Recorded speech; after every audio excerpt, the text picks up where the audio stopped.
নমস্কার। গল্পের গ্রামোফোন চ্যানেলের আরও একটি পর্বে আমি মধুস্নাতা আপনাদের সকলকে আরও একবার আমার চ্যানেলে স্বাগত জানাচ্ছি। আজ গল্পের গ্রামোফোন চ্যানেলের নিবেদন শীর্ষেন্দু মুখোপাধ্যায়ের লেখা গল্প উকিলের চিঠি।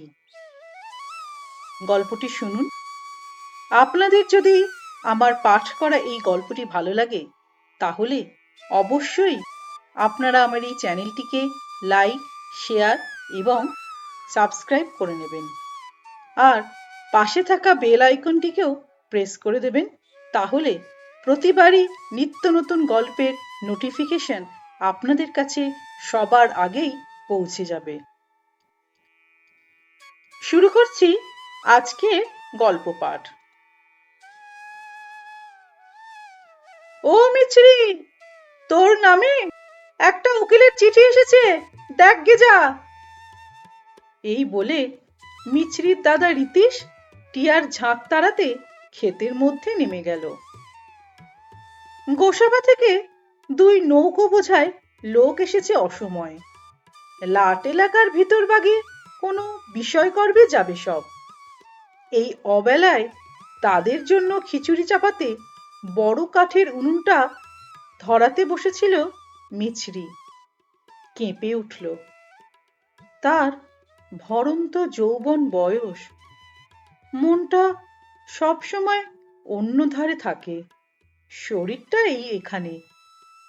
আজকাল শরীরটা ভার লাগে তার, মনে হয় ডানা নেই মানুষের। উকিলের চিঠি শুনে যে উনুন ফেলে দৌড়বে তার জো নেই। বাবা গুলি পাকানো চোখে দেখছে উঠোনের মাঝখানে চাটাইতে বসে। বড় অতিথিপরায়ণ লোক, মানুষজন এলে তার হাঁক ডাকের সীমা থাকে না। তাছাড়া দাদু, ঠাকুমা, মা, কাকা, জ্যাঠারা সব রয়েছে চারধারে। তাদের চোখ ভিতরবার সব দেখতে পায়। উটকো লোকেদের মধ্যে কিছু বিপ্রবর্ণের লোক রয়েছে, তারা অন্যদের হাতে খাবে না। সে একটা বাঁচোয়া। রান্নাটা করতে হবে না তাদের, চাল ডাল ওরাই ধুয়ে নিচ্ছে পুকুরে। বাঁকে করে 2 বালতি জল নিয়ে গেছে কামলারা। উনুনটা ধাঁধিয়ে উঠতে মিছরি সরে গিয়ে আমগাছতলায় দাঁড়ালো। কালো বড় ঝড় জল গেছে। ওই দক্ষিণ ধার থেকে ফৌজের মতো ঘোড়া সওয়ার ঝড় আসে মাঠ কাঁপিয়ে।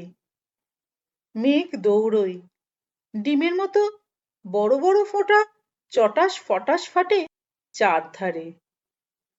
আজ সকালে 10 ঝুড়ি পাকা আম, গুটি 10 কচি তাল কুড়িয়ে আনা হয়েছে ক্ষেত থেকে। ঘরের চালের খড় জায়গায় জায়গায় ওলট পালট। মাটির দেওয়াল জল টেনে ডডাস হয়ে আছে, এখন চড়া রোদে শুকোচ্ছে সব। আমতলায় দাঁড়িয়ে মিছরি দেখে রীতিশ দাদা টিয়ার ঝাঁক উড়িয়ে দিল। ট্যাঁ ট্যাঁ ডাক ছেড়ে সবুজ পাখিরা উড়ে যাচ্ছে নদীর দিকে। মনে হয় মানুষের ডানা নেই। যারা এসেছে তারা সব কেমন ধারাতাক যেন, রোগা রোগা, ভীতু ভীতু চেহারা, পেটে সব খোদল খোদল উপসী ভাব। জুলজুল করে চারধারে চায় আর লজ্জায় আপনা থেকে চোখ নামিয়ে নেয়। তাদের মধ্যে একজন আধবুড়ো লোক এসে উনুনটায় 2টো মোটা কাঠ ঢুকিয়ে দিল। ফুলঝুরির মতো ছিটকে পড়ল আগুনের ফুলকি। একটা কাঠ টেনে আধপোড়া একটা বিড়ি ধরিয়ে নিল লোকটা। এই গরমেও গায়ের ঘেমো তেলচিটে গেঞ্জিটা খুলছে না। বুকের পাঁজর দেখা যাবে বলে বোধহয় লজ্জা পাচ্ছে। তাকে দেখে হাসি পেল মিছরির। সেই লোকটা চারধারে চেয়ে মিছরিকে দেখে কয়েক কদম পায়ে হেঁটে এসে বলল, আনাজপাতি কিছু পাওয়া যায় না? ক্ষেত ভর্তি আনাজ, অভাব কিসের? মিছরি বলল, এক্ষুনি এসে পড়বে, খেতে লোক নেমে গেছে আনাজ আনতে। একটু হলুদ লাগবে আর কয়েকটা শুকনো লঙ্কা, যদি হয় তো ফোড়নের জন্য একটু জিরে আর মেথি। যদি হয়, যদি আবার হবে কি, খিচুড়ি রাঁধতে এসব তো লাগেই, সে কি আর গেরস্তরা জানে না? মা সব কাঠের বারকোশে সাজিয়ে রেখেছে। লোকটার দিকে চেয়ে মিছরি বলল, সব দেওয়া হচ্ছে, ডাল চালটা ধুয়ে আসুক। লোকটা আকাশের দিকে একবার তাকালো, খুব সংকোচের গলায় বলল, বেলা হয়েছে। সে কথার মধ্যে একটা খিদের গন্ধ লুকিয়ে আছে। শত চেষ্টা করেও লোকটা খিদের ভাবটা লুকোতে পারছে না। গেঞ্জিতে ঢাকা হলেও ওর পাঁজরা দেখা যায়। কারা এরা? কোত্থেকে এলো? কোথায় বা যাচ্ছে? ছোট বোন চিনি যদিও মিছরির পিঠোপিঠি নয়, তবুও বনে বনে ঠাট্টা ইয়ার্কির সম্পর্ক। ফ্রক পরা চিনি তিনটে ব্যাঙ লাফ দিয়ে মশলার বারকোশ নিয়ে এসে ঠক করে উনুনের সামনে রেখে ঝুপসি চুল কপাল থেকে সরিয়ে চেঁচিয়ে উঠল, এই যে মশলা দিয়ে গেলাম কিন্তু, দেখো সব, নইলে চড়াই খেয়ে যাবে। রোগা লোকটা তাড়াতাড়ি এগিয়ে গিয়ে বারকোশটা নিচু হয়ে দেখল, বলল, ওরে বাস, গরম মশলা স্তক! বাহ বাহ, এ না হলে গেরস্ত। চিনি দুটো নাচুনি পাক খেয়ে মিছরির ধারে এসে জিভ ভেঙালো, বলল, যা দিদি, তোর নামে উকিলের চিঠি এসেছে। বড্ড মোকদ্দমায় পড়ে গেছিস ভাই। চিঠিটা ভিজিয়ে একটু জল খাস শোয়ার সময়, মিষ্টি লাগবে। বলে নিচু ডালের একটা পাকা আম দুবার লাফ দিয়ে পেড়ে ফেলল চিনি। শিঙে দিয়ে চুষতে চুষতে যেদিকে মন চায় চলে গেল। উকিলের চিঠি বলে সবাই খেপায়, আর মোকদ্দমাও বটে। এমন মোকদ্দমায় কেউ কখনো পড়েনি বুঝি। ধীর পায়ে লাজুক মুখে মিছরি ঘরে আসে। এমনিতে কোনো লাজ লজ্জার বালাই নেই, বাপের বাড়িতে হেসে খেলে সময় যায়, কিন্তু ওই চিঠি যেদিন আসে সেদিন যত লজ্জা। বরের চিঠি যেন বর হয়ে আসে। মিছরির বর উকিল। ছোট কাকা প্রায় সমান বয়সী, দাদা রীতিশের চেয়েও 6 মাসের ছোট। আগে তাকে নাম ধরেই শ্যামা বলে ডাকতো মিছরি, নিজের বিয়ের সময় থেকেই ছোট কাকা বলে ডাকে। ছোট কাকা মিছরির টাকের ডগায় দুবার নীলচে খামখানা নাচিয়ে ফের সরিয়ে নিয়ে বলল, রোজ যে আমার কাপড় কাচতে খিটখিট করিস, আর করবি? অন্য সময় হলে মিছরি বলতো, করব, যাও, যা খুশি করো গে।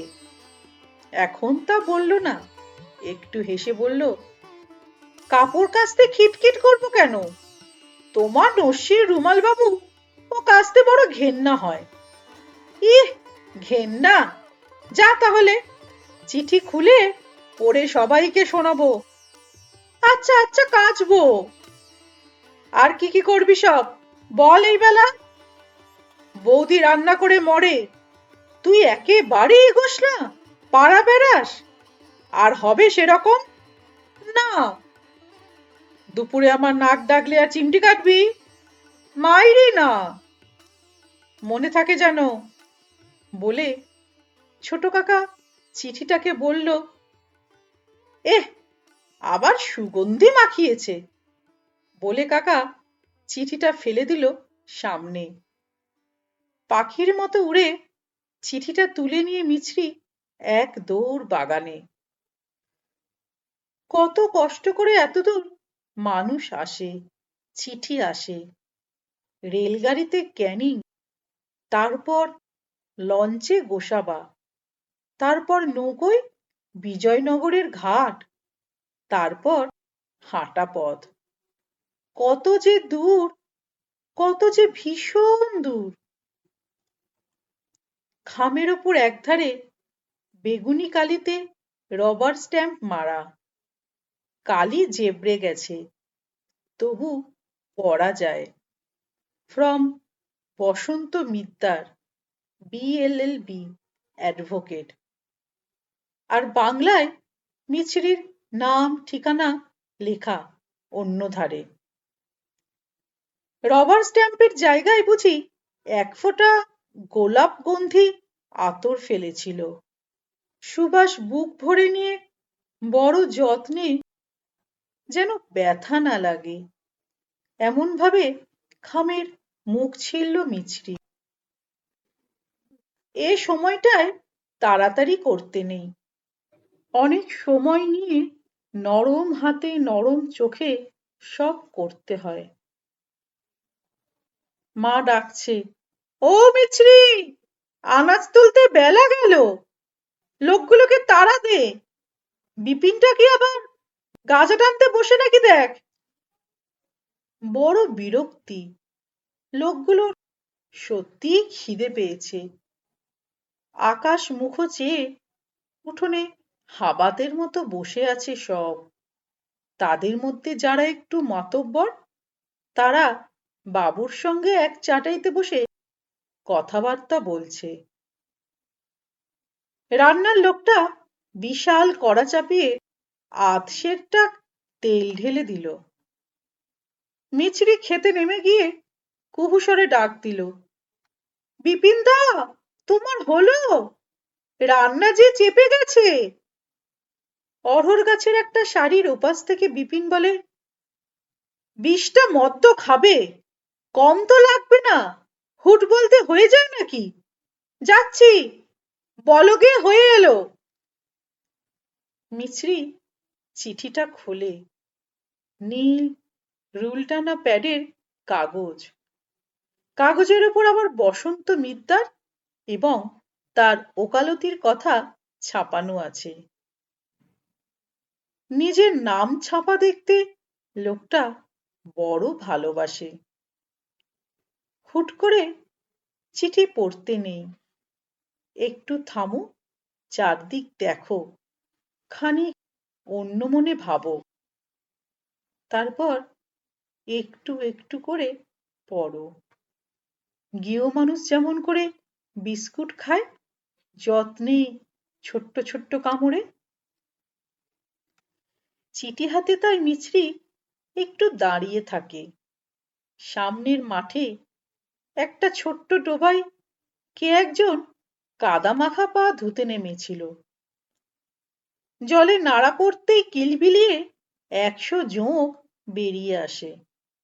মিছরি দেখতে পায় লোকটা মাঠে বসে পায়ের জোঁক ছাড়াচ্ছে। ক্ষেতের উঁচু মাটির দেওয়ালের ওপর কোনো কায়দায় একটা গরু উঠে পড়েছে, কে জানে। এইবার বাগানের মধ্যে হড়াস করে নেমে আসবে। নামুক গে, কত খাবে? বাগান ভর্তি সবজি আর সবজি, অঢেল অফুরন্ত। 20 বিঘের ক্ষেত, খাক। উকিল লিখেছে, হৃদয়ে অভ্যন্তর স্থিতেষু প্রাণ প্রতিমা আমার। মাইরি, পারেও লোকটা শক্ত কথা লিখতে। লিখবে না? কত লেখাপড়া করেছে। হু হু করে বুক চুপসে একটা শ্বাস বেরিয়ে যায় মিছরির। লোকটা কত লেখাপড়া করেছে, তবু রোজগার নেই কপালে। এ কেমন লক্ষ্মীছড়া কপাল তাদের। উকিল লিখেছে, ঘুমিয়া জাগিয়া কত যে তোমাকে খুঁজি, একটু থমকে যায় মিছরি। কথাটা কি? ঘুমিয়া? ঘুমিয়া মানে তো কিছু হয় না। বোধহয় তাড়াহুড়োয় ঘুমাইয়া লিখতে গিয়ে অমনটা হয়েছে। অহজ্ঞে, ওসব তো কত ভুল হয় মানুষের, ধরতে আছে। ছ্যাক করে ফোড়ন পড়ল তেলে, হিং ভাজার গন্ধ। রান্নার লোকটা বুঝি কাকে বলল, এর মধ্যে একটু ঘি হলে আর কথা ছিল না। জ্যাঠা বোধহয় সান্ত্বনা দিয়ে বলল, হবে হবে। তা মিছরি, পাথর বাটিতে একটু ঘি দিয়ে যা দেখিনি। মিছরি আর মিছরি, ও ছাড়া বুঝি কারো মুখে কথা নেই। মিছরি নড়ল না। চিঠি থেকে চোখ তুলে উদাস ভাবে আকাশ দেখল। আবার একটা টিয়ার ঝাঁক আসছে গাং পেরিয়ে। আসুক। ছোট কাকার এক বন্ধু ছিল ত্রম্বক। মিছরির বিয়ের আগে খুব আসতো এ বাড়িতে। বিয়ের পর আর আসে না। কেন বলতো? মিছরি উদাস চেয়ে থাকে। কোনোদিন মনের কথা কিছু বলেনি তাকে ত্রম্বক, কিন্তু খুব ঘন ঘন তার নাম ধরে ডাকত। সিগারেট ধরাতে 10 বার আগুন চাইতো। কেন যে মনে পড়ল। উকিল লিখেছে 30 টাকার মধ্যে কলিকাতায় ঘর পাওয়া যায় না। অনেক খুঁজিয়াছি। মাঝে মাঝে ভাবি বনগা চলিয়া যাইব, সেখানে প্র্যাকটিসের সুবিধা হইতে পারে, বাসাও সস্তা।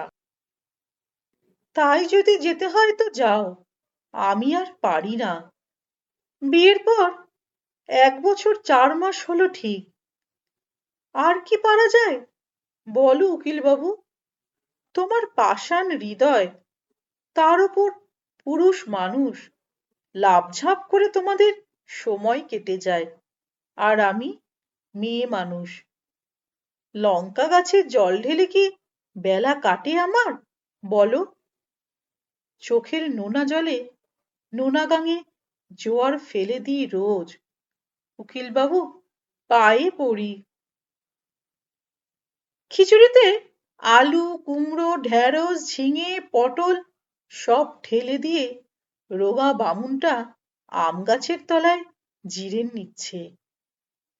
গলায় ময়লা মোটা পৈতেটা বেরিয়ে গেঞ্জির উপর ঝুলে আছে। বড় রোগা, ঘামে ভিজে গেছে, তবু গেঞ্জি খোলেনি পাঁজর দেখা যাওয়ার লজ্জায়। বিড়ি ধরিয়ে ছোট কাকাকে বলল, বউ আর ছেলে পিলেদের সোনারপুর স্টেশনে বসিয়ে রেখে আমরা বেরিয়ে পড়েছি। তারা সব কদিন ভিক্ষে শিক্ষে করে খাবে। ঠিক করেছি বাছার যেখানে পাবো জমি দখল করে ঘর তুলে ফেলবো আর চাষ ফেলে দেব। মশাই, কোনোখানে একটু ঠাঁই পেলাম না আমরা? বাঁচতে তো হবে নাকি? ছোট কাকা বলে, কত দূর যাবেন? ওদিকে তো সুন্দরবনের রিজার্ভ ফরেস্ট আর নোনা জমি, বাঘেরও ভয় খুব। লোকটা বিড়ি টেনে হতাশ গলায় বলে, আস্তে আস্তে এত দূর এসে পড়েছি, আর একটু যেতেই হবে। বাঘেরও খিদে, আমাদেরও খিদে, দুজনাকেই বেঁচে থাকতে হবে তো। উকিল বাবু আর কি লেখে? লেখে, সোনামণি, আমার 3 কুলে কেহ নাই, নইলে তোমাকে বাপের বাড়ি পড়িয়া থাকিতে হইত না। যাহা হোক, লিখি যে আর কয়দিন ধৈর্য ধরো। কোথাও না কোথাও কিছু না কিছু হইবেই। ওকালতিতে বসার জমিতে সময় লাগে। বুঝি তো উকিল বাবু, বুঝি। তোমার যেদিন পসার হবে ততদিন আমি থাকবো তো বেঁচে। যদি মরে যায় তবে তোমার লক্ষ্মীমন্ত ঘরে আর কোনো না কোনো পেতনি এসে আমার জায়গায় ভেড়ে মুষে সংসার করবে, বালা বাজিয়ে হাওয়া খাবে, মাছের মুড়ো চিবোবে, গাল ভর্তি পান খেয়ে রুপোর বাটায় পিক ফেলবে। ততদিন কি বাঁচবো উকিলবাবু? বিপিন কলাপাতা কেটে উঠোনে ফেলছে। ঠেলাঠেলি পড়ে গেছে দলটার মধ্যে। ঝপাঝপ পাতা টেনে বসে পড়ল সব। বাঁ হাতে সকলের ৫-৬টা কাঁচা লঙ্কা, পাতে ১ থাবা নুন। খিচুড়ি এখনো নামেনি। সবাই কাঁচা লঙ্কা কামড়াচ্ছে নুন মেখে, ঝালে শিস দিচ্ছে। উকিলবাবু কি লেখে আর? লেখে, বন্ধুর বাসায় আর কতদিন থাকা যায়? ভালো দেখায় না, ধারও অনেক হইয়া গেল। লজ্জার মাথা খাইয়া লিখি, কিছু টাকা যদি পারো। গরম খিচুড়ি মুখে দিয়ে একটা বাচ্চা ছেলে চেঁচিয়ে ওঠে জিভের যন্ত্রণায়। একজন বুড়া বলে, আস্তে খা, ফুঁয়ে ফুঁয়ে ঠান্ডা করে নে। উহ, যা রেধেছ না হরিচরণ, লাটবাড়ির বাস ছেড়েছে। মিছরি আমতলায় দাঁড়িয়ে থাকে।